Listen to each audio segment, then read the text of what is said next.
अस्सलाम वालेकुम नाजरीन। आज 20 नवंबर 2023 है। मैं जर्मनी से बोल रहा हूँ। आज स्टूडियो से बाहर निकल के मैंने सोचा कि आपको कुछ नज़ारे दिखाए जाएं और कुछ प्रोग्राम किए जाएं। अभी आपका इंतज़ार हो रहा है, जब आप शामिल हो जाएंगे फिर आपको मैं कोई हिस्ट्री बताऊंगा और कोशिश करूंगा कि ये बाद में प्रोग्राम मैं टिकटॉक पे भी लगा दूं और हमारे जो रोशन टीवी इंटरनेशनल है उस पर भी लगा दूंगा। नाजरीन, ये एक तारीखी जगह पे मैं खड़ा हूँ और मैं आपको ये इसकी तारीख बताना चाहता हूँ। मेरे साथ आज तबसरे के लिए चंद दोस्त होंगे, मैं उनसे तबसरा भी लूँगा, बातें भी होंगी। ये एक हिस्टोरिकल जगह है। ये जो आप देख रहे हैं मेरे पीछे ब्रिज ये टूटा हुआ है, ये जंग अजीम दोयम में जर्मन हुकूमत ने खुद गिरा दिया था इस ब्रिज को। ये इसकी थोड़ी सी कहानी मैं बताता रहूँगा, साथ साथ नाजरीन इकट्ठे हो रहे हैं। तो अब आ चुके हैं इरफान खान साहब, आ चुके हैं। और नाजरीन, मैं कोशिश करूँगा आपको जब आना शुरू हो जाएंगे फिर इरफान खान साहब मेरे साथ जब तबसरे में शामिल होंगे, हम कुछ मुल्की हालात पे, कुछ बैनुल अक़वामी हालात पे बातें करेंगे। कुछ यहाँ माशाल्लाह वो 50 साल से यहाँ हैं, इस बारे में बात करेंगे।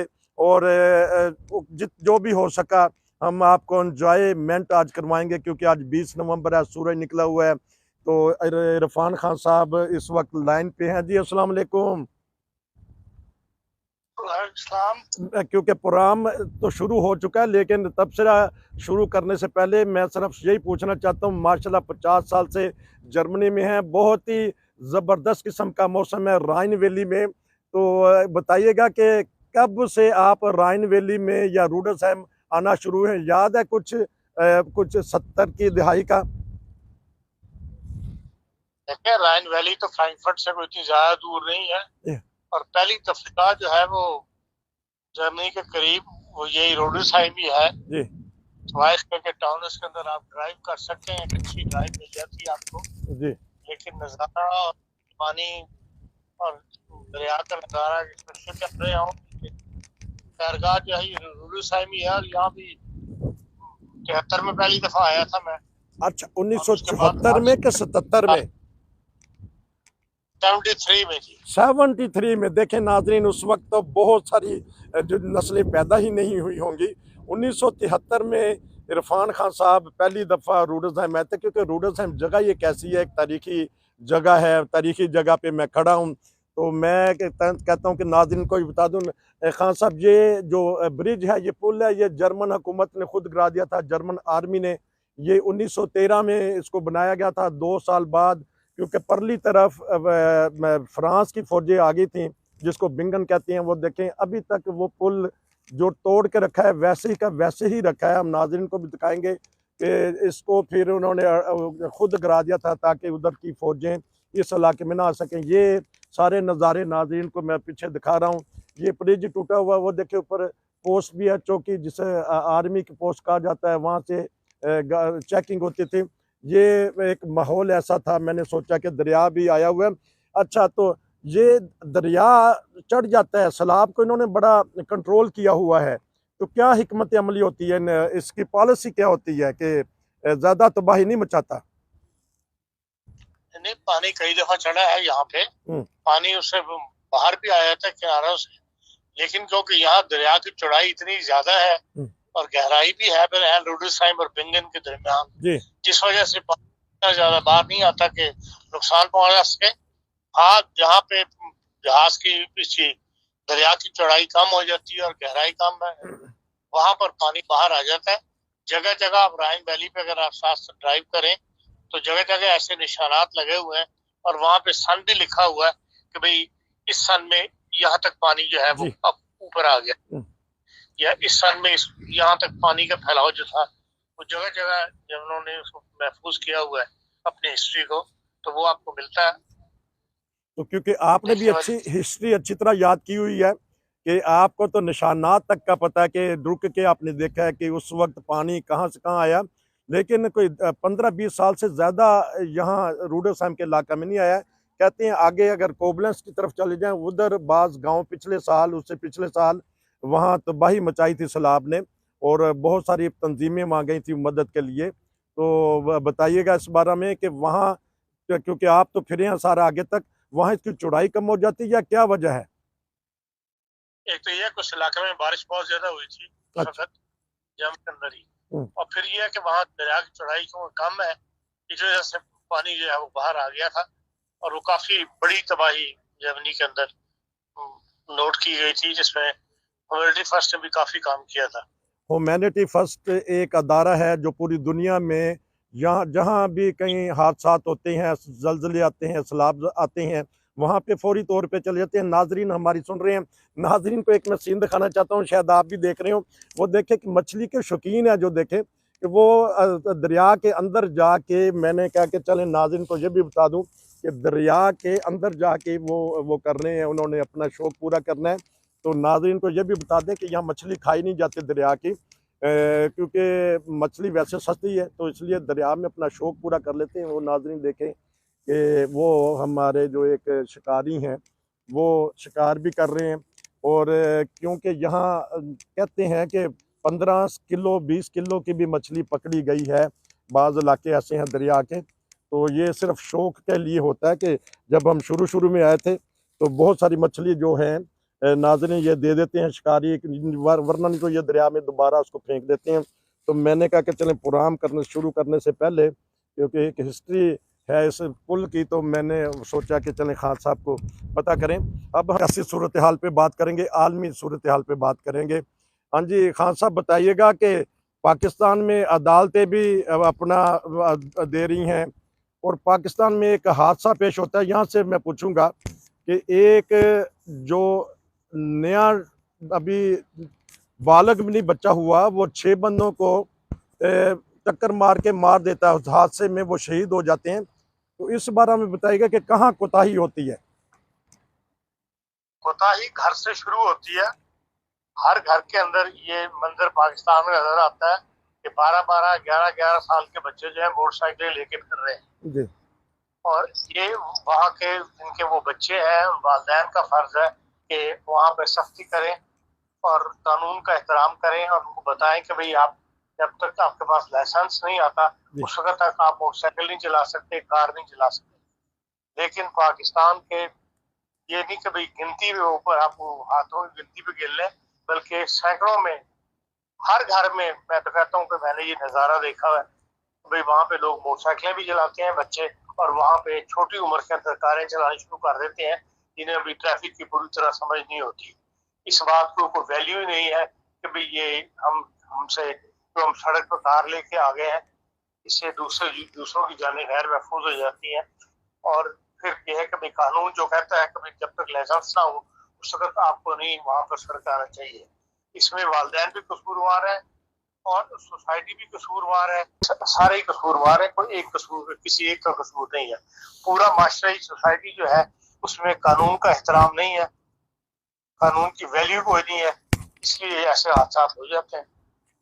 तो जिस तरह आपने जिक्र किया साइकिल का भी, जर्मनी में तो साइकिल का भी लाइसेंस लेना पड़ता है। जब बच्चा स्कूल में जाता है तो वो पुलिस वाले आके, इंतज़ामिया वाले आके उसको सिखाते हैं, फिर उसको छोटा सा एक लाइसेंस देते हैं। तो ये भी नाजरीन को बताइएगा कि जर्मनी में या यूरोप में क्या क्या असूल हैं इस बारे में।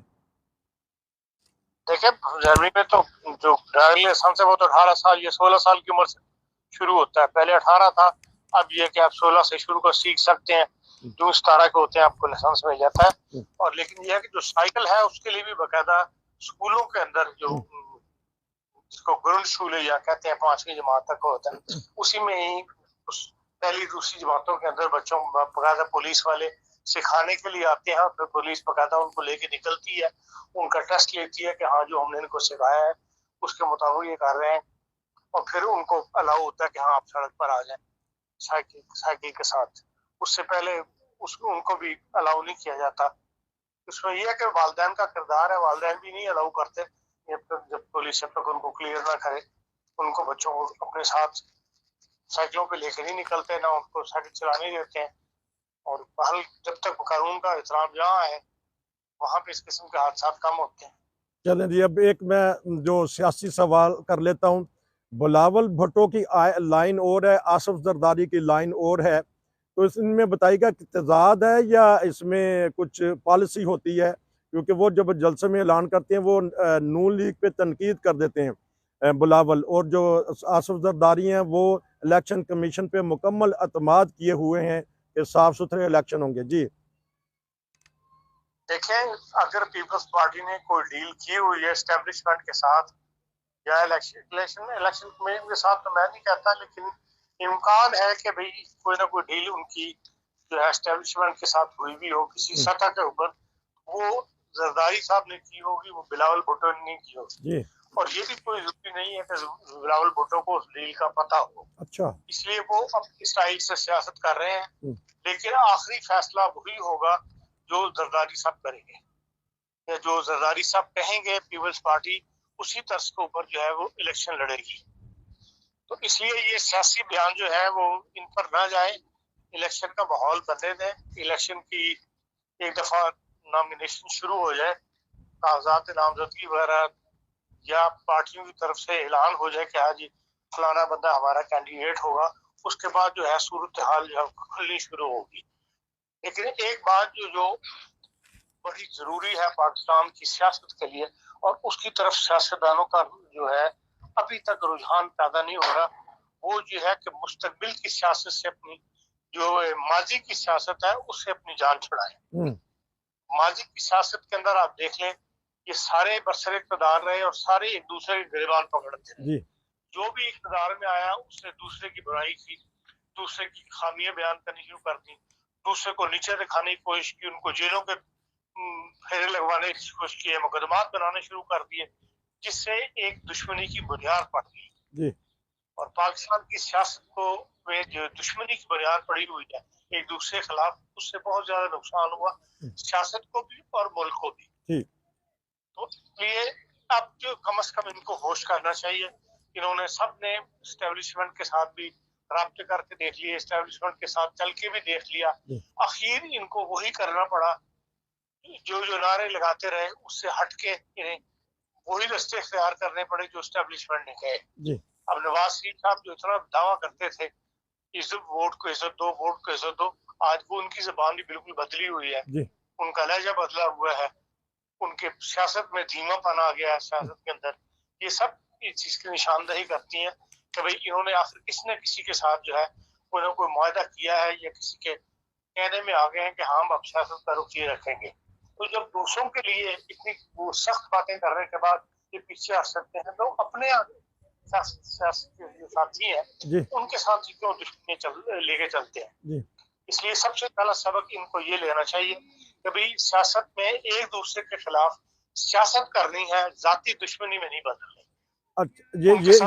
अच्छा, ये बताइएगा कि अभी नवाज शरीफ का नाम आपने लिया तो वो तो झुर्लू फेरते जा रहे हैं, MQM उनके घर पे आ गए, बलोचिस्तान वो खुद चले गए, सिंध में अब जाना चाहते हैं। अभी तो नहीं कहना चाहिए, अभी लोगों को साथ मिलाने की कोशिश कर रहा है, उसमें नवाज शरीफ साहब भी नुमाया है, इसलिए कि कराची के अंदर आपने देख लिया लंबे अरसे के साथ 70 साल में पीपल्स पार्टी की और MQM की नहीं बनती, कोई ना कोई इनमें आपस में ये इकट्ठे नहीं चल सकते। तो इसलिए उन्हें बहरहाल एक इत्तेहाद की जरूरत है, और नवाज शरीफ साहब को भी कराची से वोट लेने के लिए एक न एक वहां की सियासी पार्टी जो इत्तेहाद चाहिए। इसलिए वो लाजमी MQM को भी इनकी जरूरत है, और उनको नवाज शरीफ को MQM की जरूरत है, और MQM को नवाज शरीफ की जरूरत है। इसलिए ये इसी तरह बलोचिस्तान में जो पश्तून का वोट है वो फजल रहमान साहब को उस इलाके में जाता है।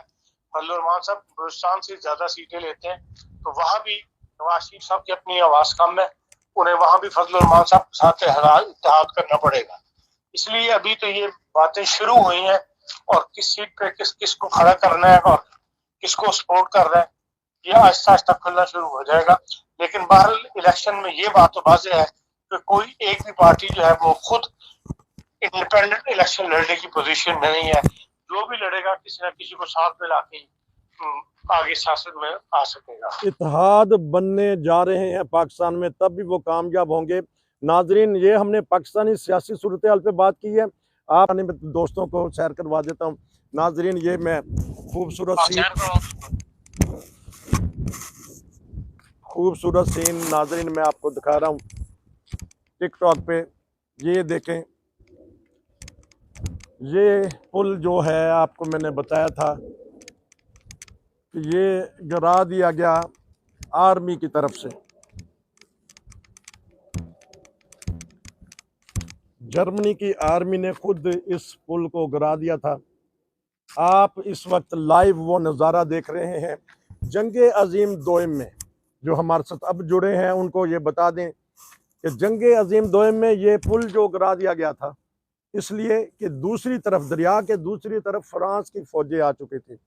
जर्मनी और जापान का इत्तेहाद था, वो लड़ाई कर रहे थे, वो जंग कर रहे थे, आलमी तौर पे वो फ़ायदा भी उठा रहे थे और फतूहात हासिल कर रहे थे। मैं आपको ये दिखा रहा हूँ नज़ारे नाजरीन उस पुल के जिसको आर्मी ने खुद गिरा। ये देख लीजिएगा, अपने कमेंट्स हमें ज़रूर करते रहें। ये वो नज़ारे हैं। तो साथ ही मैं अब आपको दूसरी तरफ लेके जाऊंगा। आपने खान साहब की बातें सुनी कि किस तरह ये हमारा ये खूबसूरत इलाका है, सैलाब आ जाता है, कवर किया हुआ है। तो मैं आपसे छोटा सा वक्फा लूँगा, इजाज़त चाहूँगा, तो फिर ये नज़ारे मैं आपको दिखाऊंगा। साथ साथ ये लाइव भी दिखाऊंगा और उसके बाद ये देखें यहाँ गर्मियों में लोग आके उसमें रहते हैं, आके छुट्टियां मनाते हैं, अपनी अपनी गाड़ियों में आते हैं जिसमें सारी चीज़, किचन वगैरह लगा होता है, सोने का इंतज़ाम होता है। तो ये नज़ारे आपको जर्मनी दरिया के किनारे से दिखाए जा रहे हैं। वो देखें, जब ये पुल गिराया था तो उसका कुछ हिस्सा बाकी रह गया है।